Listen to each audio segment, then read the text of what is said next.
سے چل رہا تھا تو ہاتھ میں تسبیح تھی، بات تھوڑی کرتا تھا، تسبیح زیادہ پڑھتا تھا۔ اس کا دبئی میں بہت بڑا کاروبار، جسے کہنا چاہیے بہت بڑا کاروبار دبئی میں۔ کہنے لگا گاڑی میں جا رہا تھا، کچھ لوگ آئے، گاڑی کا دروازہ کھولا، بیٹھے، مجھے لے گئے۔ پھر میرے گھر والوں کو مہینوں پتہ نہ چلا،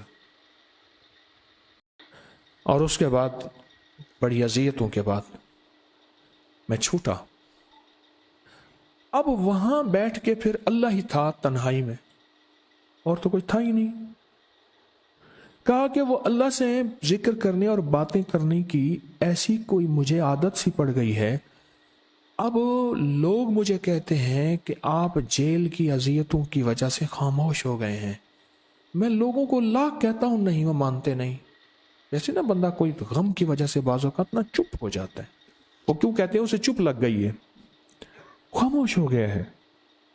کہا کہ میں لوگوں کو کہتا ہوں، نہیں، میں جیل کی وجہ سے خاموش نہیں ہوں۔ اس قید نے، اس جیل نے میرے اوپر جو آزمائش بھیجی ہے، اس قید نے اور جیل نے میرے اوپر جو آزمائش بھیجی ہے، اور میں پھر وہاں ذکر کا عادی بنا، دعاؤں کا عادی بنا، تسبیح کا عادی بنا، اعمال کا عادی بنا، اور وہ عادت سی پڑ گئی ہے، اور وہ عادت سی ایسی پڑی ہے کہ بس سارا دن اب اسی میں لگا رہتا ہوں،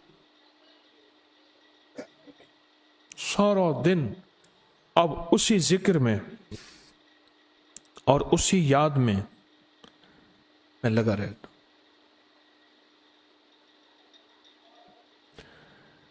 کہیں ایسا نہ ہو ہم بھی اگر ذکر سے غافل ہوئے، تسبیح سے غافل ہوئے، خدا نہ خواستہ ایسی آزمائش آ جائے، اور پھر ہم ذکر اور تسبیح اور اعمال کے عادی بن جائیں، اللہ سے عافیت مانگے۔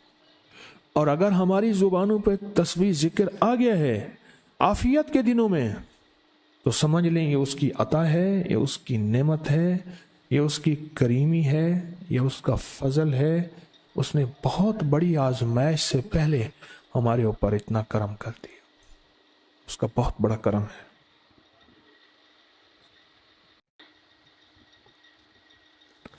اس لیے اللہ جل شانہ کے حبیب کملی والے نے آزمائشوں سے پناہ مانگی ہے۔ اللہم انی اعوذ بک من جہد البلاء، آزمائش، کوئی بلا آ جائے، ودرک شقاء، شقاوت میں میرا نام آئے، بدبختی میں، یہ بھی آزمائش ہے، وسوء القضاء، میرے لیے ایسے فیصلے ہونا شروع ہو جائیں جو مجھے برباد کر دیں، ایک کے بعد دوسرا میرے حق میں فیصلہ، میرے خلاف فیصلے سارے، وشماتۃ الاعداء، اور ایسا وقت میرے آزمائش نہ آئے کہ دشمن تالیاں بجائے، دشمن ہنسے اور میرا مذاق اڑائے۔ اس لیے میرے آقا نے، میرے حضور نے آزمائشوں سے پناہ مانگی ہے، عافیت مانگی ہے۔ اللہم انی اعوذ بک من زوال نعمتک، اللہ نعمت دی پھر اس کا زوال آ گیا، وتحول عافیت، عافیت دی اور تم نے چھین لی۔ اللہم انی اعوذ بک من زوال نعمتک وتحول عافیتک وفجاءت نقمتک وجمیع سخطک، اے اللہ کو میرے اوپر ایسے حملے ہوں اور سختیاں میرے اوپر شروع ہوں، مولا میں اس سے پناہ مانگتا ہوں۔ میں مانگتا کیا ہوں؟ ربنا آتنا فی الدنیا حسنۃ، اس سے دنیا کا بہترین پیکج مانگتا ہوں، وفی الآخرۃ حسنۃ، تو اس سے آخرت کا بہترین پیکج، شاندار، لاجواب، بہترین۔ ہاں، آزمائشیں، مصیبتیں، تکلیفیں، حوادث، حادثات، ناکامیاں، بیماریاں، پریشانیاں، میں نہیں مانگتا مولا۔ اللہم انی اعوذ بک من الہم والحزن، ہم کہتے ہیں ٹینشن کو، انزائٹی کو، اسٹریس کو، ڈپریشن کو، اندر غم ہے باہر پتہ ہی نہیں، اس کو ہم کہتے ہیں، اور حزن کہتے ہیں جس پہ ہائے ہائے ہو۔ اے اللہ میں تجھ سے اندر کا دکھ جو مجھے دیمک کی طرح کھائے، اور باہر کا دکھ جو مجھے تڑپائے، اندر کا دکھ کھائے اور باہر کا دکھ